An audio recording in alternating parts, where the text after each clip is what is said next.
Fiere del Rosario significa anche campionario, ovvero sia l'economia che si mette in vetrina.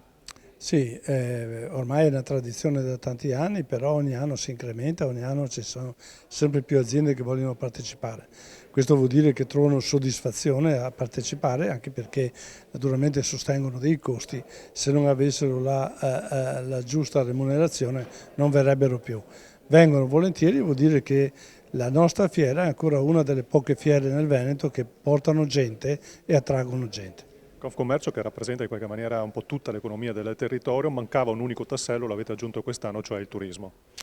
Sì, perché parliamo sempre del fatto che le spiagge devono lavorare con l'entroterra. Ecco, questo è uno dei momenti per creare sinergia, perché ha bisogno le spiagge per allungare la stagione, ha bisogno l'entroterra per vendere i suoi prodotti.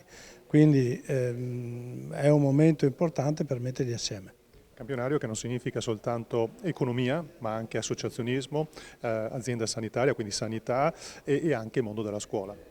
Mondo delle scuole, praticamente ci sono tutte le scuole del nostro comprensorio, diventa importantissimo per noi per cercare di creare orientamento per i giovani che vengano a lavorare nelle nostre aziende. C'è sempre più difficoltà a reperire ragazzi e quindi orientarli può diventare importante, cioè devono studiare anche quello che il territorio richiede.